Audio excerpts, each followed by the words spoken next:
And it's good to be here, but I wasn't due to do this talk today. But to all those who aren't feeling too well, we've just had a wonderful meditation. Let's carry that through this week.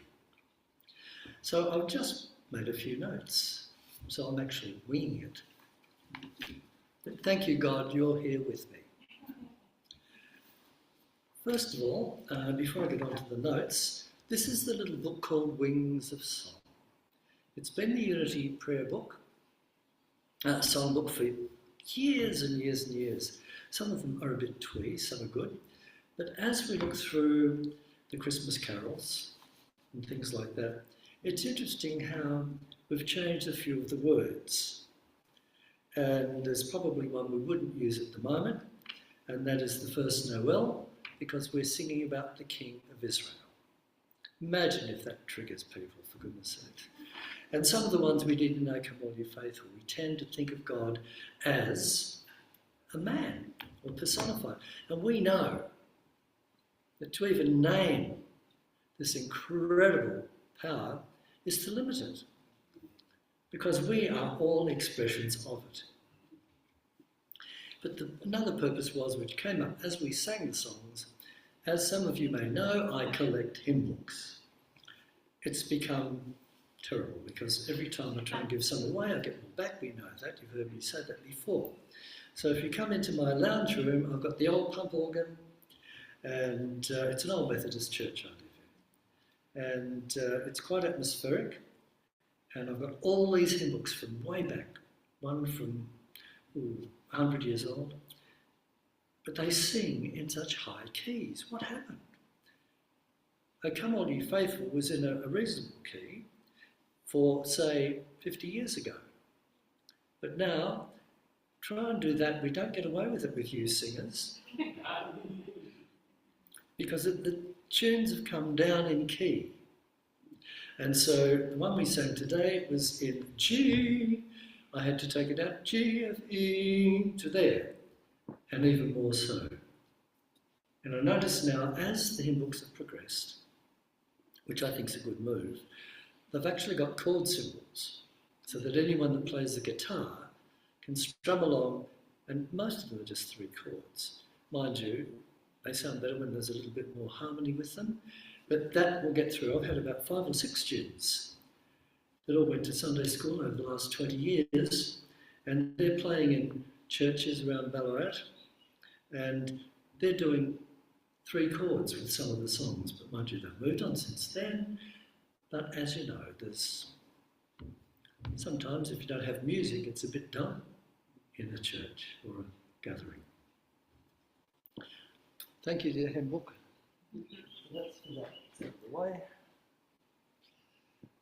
Now, we know it's Advent, it's the first Sunday, we've got 4 to go. Normally we have more of a display, but they're down in the basement.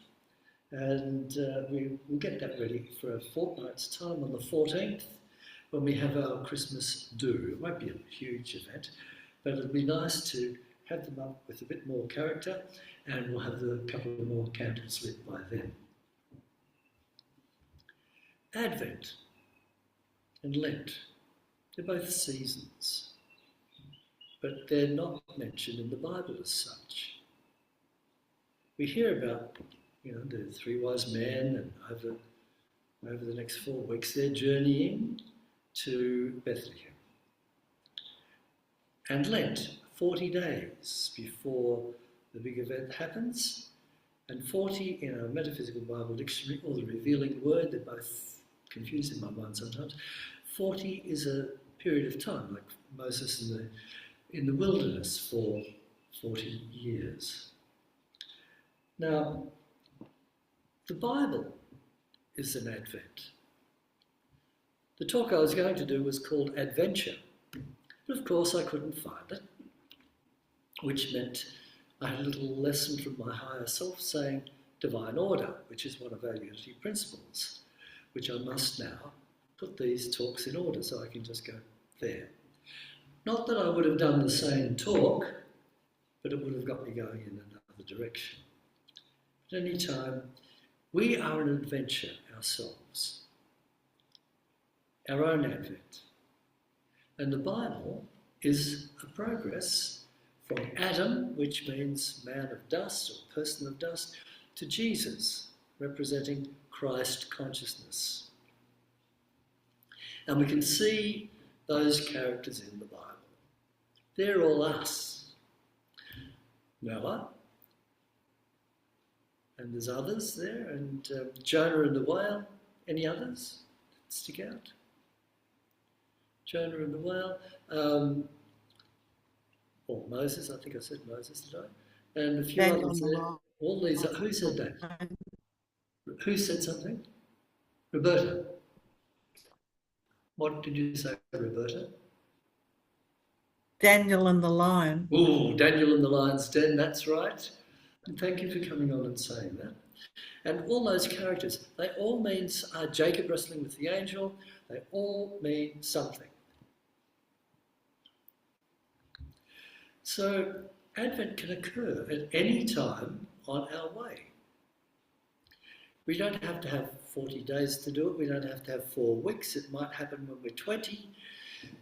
Might happen when we're 30, like Jesus. It may happen when we're 50, and it may never happen at all in this lifetime. Which I'm alluding to reincarnation, which some people agree with, some people don't. But to me, reincarnation sounds a wonderful blessing for us to try again. To progress, we have to let go, and the power of the month has been release. And I don't know about you, but I'm finding it hard to release some things, but if I don't, Spirit makes us. So something will happen on the way where we've taken life for granted, and boom, we stop. Little things like, with me, just getting what I had the last 5 weeks, I've had to slow down. But even that has had its advantages.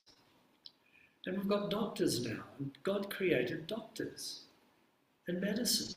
So thank you, God, and thank you, my dear doctors. And, people say, oh, look, you should do it all with the power of positive thinking. That will work at certain times. Other times we have to let go and just let Spirit do what it has to do. And out of the sadness of the occasion, usually there's that diamond that occurs in us. And our soul is open to a little bit more expansion. We let go of things that we've had enough of. We don't think we have, but sure enough we do. Everyone here goes through that. And I liked, I think Stuart's talk last week, how he says to his 2 daughters, before you get your Christmas presents this year, is there anything that you don't want? We'll take them to the op shop and then we'll bring in the new toys for you. How practical is that? Things that we don't use anymore. Then we get ready for the next step.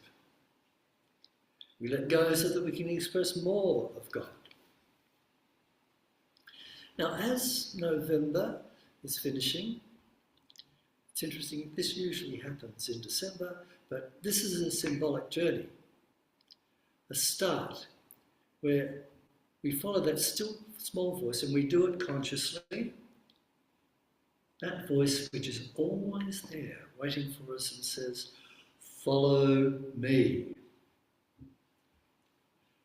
While waiting for that inner call, we can use the power of faith and find comfort in the symbolism that is built up over the centuries as we join others in certain rituals that have become part of the mainstream religions. We in Unity New Thought do so knowing the inner meaning of symbolism. Now, the first candle we lit was the Hope Faith candle. When I first came here, it was more hope. But as New Thought and Unity progressed, they put hope and faith. The hope that our travels will lead us to the fullness of the light within. Otherwise, what are we really doing here? Why are we going through all this stuff? Through this light, we're able to travel to the Christ within. Now, the second candle represents peace. How timely is that?